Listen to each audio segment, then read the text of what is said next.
अस्सलाम वालेकुम। मुनफिद तज्जियों के प्रोग्राम मेरे मुताबिक में खुश आमदीद। मैं हूँ शजिया नियाजी और हमारे साथ हैं जनाब हसन निसार। हर सब तुर्की में कस्तांतुनिया की फतह की 567वीं सालगिरह मनाई गई, जिसे आज इस्तांबुल कहते हैं। देखो, ये जो ख़ानदान है ना, सल्तनत उस्मानिया सलातीन, ये मेरा रोमांस है।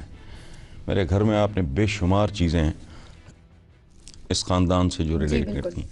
इवन ये रिंग जो है, ये वो रेप्लिकास बनाते हैं पुराने, जो उनके सलातीन थे, उनकी जो ज्वेलरी औरतों मर्दों की दोनों की, उसके रेप्लिकास बनते हैं और बिकते हैं। तो ये रिंग मैंने वहीं से ली थी। हाँ, ये जो सुल्तान मोहम्मद था, ये बड़ी फैसिनेटिंग शख्सियत है। 22 साल की उम्र में इसने वो किया जो आज तक समझ नहीं आता किसी को। ये बहुत बदतमीज़, तुंदखू, यानी वॉज अ प्रिंस, वलीअहद था।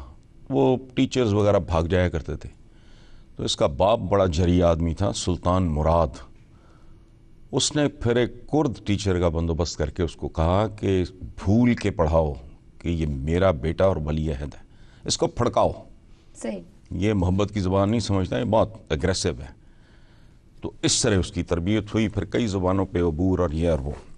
22 साल की उम्र में उसने ये शहर फतह किया और फातेह का खिताब या लक़ब जो भी कह लो, इसके लश्करियों ने दिया। अच्छा। हाँ, और एक बड़ी खूबसूरत बात, वो बहुत ही अजीब व गरीब आदमी, ये जब शहर फतह हो गया ना, तो वो सजदे में गिरा। उसने मट्टी उठा के ना, तशक्कुर, आजिज़ी, इनकसारी, उसने अपनी पगड़ी पे डाली और फिर कहा कितना खूबसूरत शहर था जिसे मैंने बर्बाद कर दिया। फिर उसने उसको रीबिल्ड किया।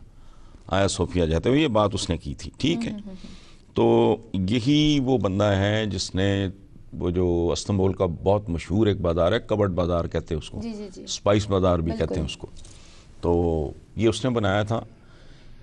एंड दैट इंडिकेट्स कि जब कौमों पे अरूज आता है ना, तो उनकी हर चीज़, मैं सोचता हूँ उस वक्त यूरोप में क्या होता होगा जब उसने ये बाज़ार, शॉपिंग मॉल जो है ना, देखने से ताल्लुक़ रखता है, जो उसने सदियों पहले बनाया।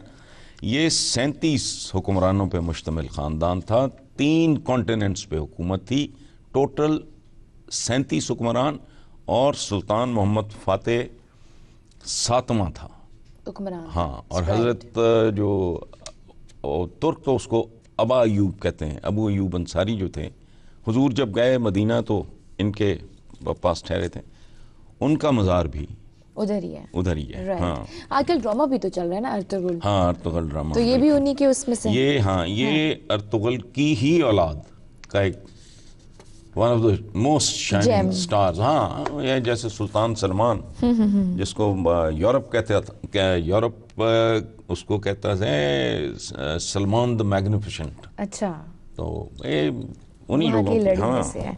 ठीक है, चले आगे बढ़ते हैं। पाकिस्तानी अवाम का बड़ा हिस्सा कोरोना को संजीदगी से नहीं ले रहा हसन साहब। बदएहतियाती बाजारों में रश, शॉपिंग्स वैसे जा रही। आपका सवाल ही गलत है, इसलिए कि पाकिस्तान के अवाम ने कभी किसी चीज़ को संजीदगी से लिया ही नहीं। ये बड़के मारना, बातें, मिली नगमे, तराने बराने, ये अपनी जगह पे। मुझे बताओ, इन्होंने कभी ट्रैफिक सिग्नल को सीरियसली लिया? इन्होंने कभी वोट के इस्तेमाल को सीरियसली लिया? सीट बेल्ट को कभी सीरियसली लिया? हेलमेट पहनने को कभी सीरियसली लिया? कम तोलने को कभी सीरियसली लिया? मिलावट करने को कभी सीरियसली लिया? हमने तो कभी किसी चीज़ को सीरियसली लिया ही नहीं, और इसी के हम नताइज भुगत रहे हैं। मैं जो मुसलसल चीख पुकार करता हूँ ना, इंसान साजी, इंसानी ज़िंदगी का सबसे बड़ा अलमिया, सबसे बड़ा चैलेंज है ये।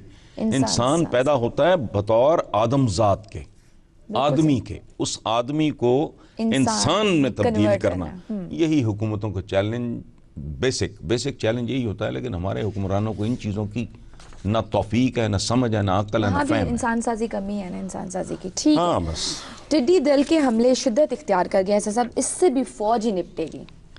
फौज ही निपटेगी तो निपटा जाएगा, अदरवाइज इनके पल्ले क्या है? देखो सुनो, टिड्डी दल फौज, दहशतगर्दी फौज, जलजला आ जाए फौज, बिल्कुल, वापड़ा आ जाए फौज, गो स्कूल्स आ जाए फौज, सैलाब आ जाए फौज, कराची का अमन। ओ भाई, मुझे आज तक समझ नहीं आई कि ये जो आपका जो सियासी ये जो गंद है, ये किस मर्ज की दवा है?